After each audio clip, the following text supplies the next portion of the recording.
ഇന്ന് അന്നേരം നമുക്ക് അടിപൊളിയായിട്ട് ഒരു ചിക്കൻ പെരളൻ അങ്ങോട്ട് ഉണ്ടാക്കിയെടുക്കാം. അതിനുവേണ്ടി ഒരു 1.5 കിലോളം തൂക്കമുള്ള ഒരു ചിക്കൻ നല്ലപോലെ കട്ട് ചെയ്ത് കഴുകി വൃത്തിയാക്കി വെള്ളമൊക്കെ ഊറിപ്പോകാൻ വേണ്ടി നമ്മൾ പാത്രത്തിലെടുത്ത് കൊണ്ട് വെച്ചിട്ടുണ്ട്. ഇതിലേക്ക് ചേർക്കാനായിട്ട് ഒരു 1.5 സവാള ചെറുതായിട്ട് കട്ട് ചെയ്തത്, ഒരു 15 ചെറിയുള്ളി ചെറുതായിട്ട് കട്ട് ചെയ്തത്, പിന്നെ ഒരു 2 കറിവേപ്പില, ഒരു ചെറിയ സൈസ് ഇഞ്ചി ചതച്ചത്, അതിൻ്റെ കൂടെ തന്നെ 3-4 വെളുത്തുള്ളിയും കൂടെ ചതച്ചങ്ങോട്ട് എടുത്തിട്ടുണ്ട്. ഇനി ഇതെല്ലാം നമുക്ക് അങ്ങോട്ട് വഴറ്റി നല്ലപോലെ മസാലയൊക്കെ അങ്ങോട്ട് ചേർത്ത് നമ്മൾ കിടലിനായിട്ട് നമ്മുടെ ചിക്കൻ പെരളൻ അങ്ങോട്ട് റെഡിയാക്കി കൊണ്ടെടുക്കാം. അതുപോലെ ചിക്കൻ പെരളൻ ഉണ്ടാക്കാനായിട്ട് ചട്ടി അങ്ങോട്ട് അടുപ്പത്ത് വെച്ചിട്ടുണ്ട്. ഇനി ചട്ടി നല്ലപോലെ അങ്ങോട്ട് ചൂടാകട്ടെ. അതാണ് നമ്മൾ ചട്ടിയൊക്കെ വെച്ച് ചട്ടിയൊക്കെ നല്ലപോലെ ചൂടായി വന്നിട്ടുണ്ട്. അതിലേക്ക് നമുക്കൊരു 2-3 സ്പൂൺ വെളിച്ചെണ്ണ അങ്ങോട്ട് ചേർത്ത് കൊടുക്കും.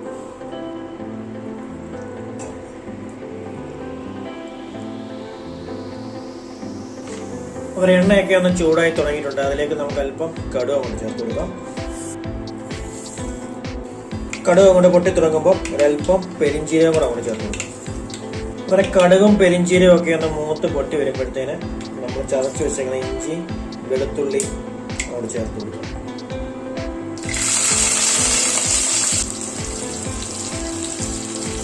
ചേർത്ത് കൊടുത്ത് നല്ലപോലെ ഇളക്കി അതൊന്ന് വഴറ്റി മൂടി തുടങ്ങും. അതുപോലെ ഇഞ്ചി വെളുത്തുള്ളിയൊക്കെ ഒന്ന് ഇട്ട് കൊടുത്ത് ഒന്ന് ഏകദേശമൊക്കെ ഒന്ന് മൂത്ത് തുടങ്ങിയിട്ടുണ്ട്. ഇനി നമുക്ക് ഇതിലേക്ക് കട്ട് ചെയ്ത് വെച്ചിരിക്കുന്ന സവാള, ചെറിയുള്ളി, കറിവേപ്പില, പച്ചമുളക് എല്ലാം കൊണ്ട് ചേർത്ത് കൊണ്ട് കൊടുത്ത് നല്ലപോലെ ഇളക്കി വഴറ്റി കൊടുക്കും.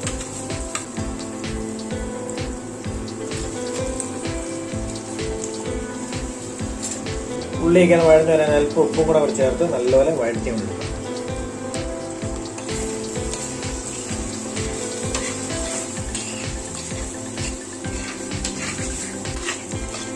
അന്നേരം നമ്മുടെ ഉള്ളി എല്ലാം നല്ലപോലെ വഴന്ന് റെഡിയായി വന്നിട്ടുണ്ട്. ഇനി നമുക്കിതിലേക്ക് നമ്മുടെ പൊടിയേഷങ്ങളൊക്കെ കൊണ്ട് ചേർത്ത് കൊണ്ട് കൊടുത്ത് അത് വന്നുകൊണ്ട് മൂപ്പിച്ചുകൊണ്ടിരിക്കാം. ആദ്യം ഒരു അല്പം മഞ്ഞൾപ്പൊടി, കാശ്മീരി മുളക് പൊടി ഒരു 2 സ്പൂണ്, മല്ലിപ്പൊടി 1.25 സ്പൂണ്. എന്നിട്ട് ഇതെല്ലാം ഒന്ന് നല്ലപോലെ ഇളക്കി ആ പൊടിയുടെയൊക്കെ ആ പച്ചമണം ഒക്കെ ഒന്ന് മാറ്റിയെടുത്ത് ഒന്ന് മൂപ്പിച്ചെടുക്കാം. എന്നാലും നമ്മുടെ പൊടികളെല്ലാം ഒന്ന് ഇട്ട് കൊടുത്ത് നല്ലപോലെ ഒന്ന് മൂത്ത് റെഡിയായി വന്നിട്ടുണ്ട്. നമുക്കിനി ഇതിലേക്ക് നമ്മൾ കഴുകി വൃത്തിയാക്കി വെച്ചേക്കുന്ന ചിക്കൻ അങ്ങോട്ട് ചേർത്ത് കൊടുത്ത് നല്ലപോലെ ഇളക്കി അങ്ങോട്ട് മിക്സ് ചെയ്യാം.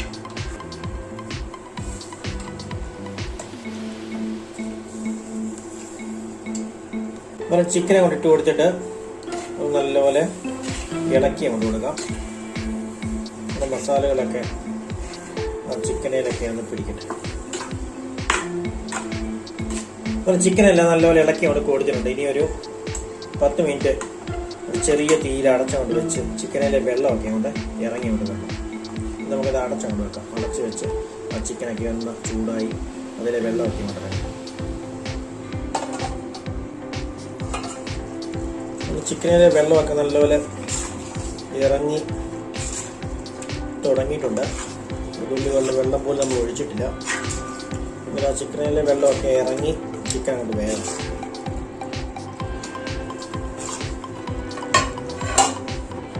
അന്നേരം വീണ്ടും നമുക്ക് കൊണ്ട് തുറന്ന ചിക്കൻ ഒന്ന് ഇളക്കി കൊടുക്കാം.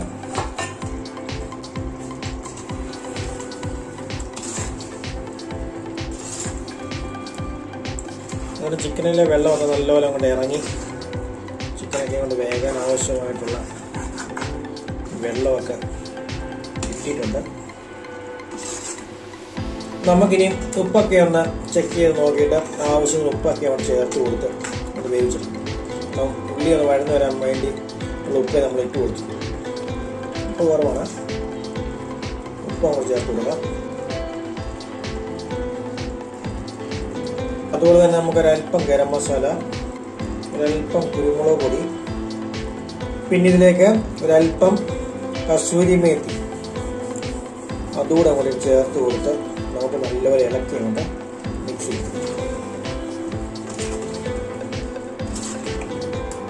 മസാലയൊക്കെ നമ്മുടെ കഷ്ണത്തിലൊക്കെ അങ്ങോട്ട് പിടിച്ച് പിന്നെ മസാലയെല്ലാം അതായത് ഗരം മസാല, കുരുമുളക് പൊടി, കസൂരി മേത്തിയൊക്കെ ചേർത്ത് കൊടുത്ത് നല്ലപോലെ ഇളക്കി മിക്സ് ചെയ്ത് അങ്ങോട്ട് കൊടുത്തിട്ടുണ്ട്. അന്നേരം വീണ്ടും നമുക്ക് അടച്ചങ്ങോട്ട് വെക്കാം. അടച്ചു വെച്ചൊരു 5 മിനിറ്റ് കൂടെ അങ്ങോട്ട് ഇരിക്കട്ടെ. 5 മിനിറ്റ് കൂടെ ഇരുന്ന് കഴിയുമ്പോൾ നമ്മുടെ അടിപൊളിയായിട്ടുള്ള ചിക്കൻ പെർലനിവിടെ റെഡിയാവും. എന്നാലും നമ്മുടെ ചിക്കൻ പെർലനൊക്കെ ഏകദേശം ഇവിടെ നല്ല രീതിയിൽ സെറ്റ് ആയിട്ടുണ്ട്. ഇനി നമുക്ക് ഒരു തണ്ട് കറിവേപ്പിലേക്കൂടെ ഇങ്ങോട്ട് ഇട്ട് കൊടുത്ത് ഒന്ന് ഇളക്കി റെഡിയാക്കുമ്പോഴത്തേന് നമ്മുടെ ചിക്കൻ പെർലൻ ഇവിടെ റെഡിയാവും. നല്ല അടിപൊളിയായിട്ടുള്ള നമ്മുടെ ചിക്കൻ പെർലൻ.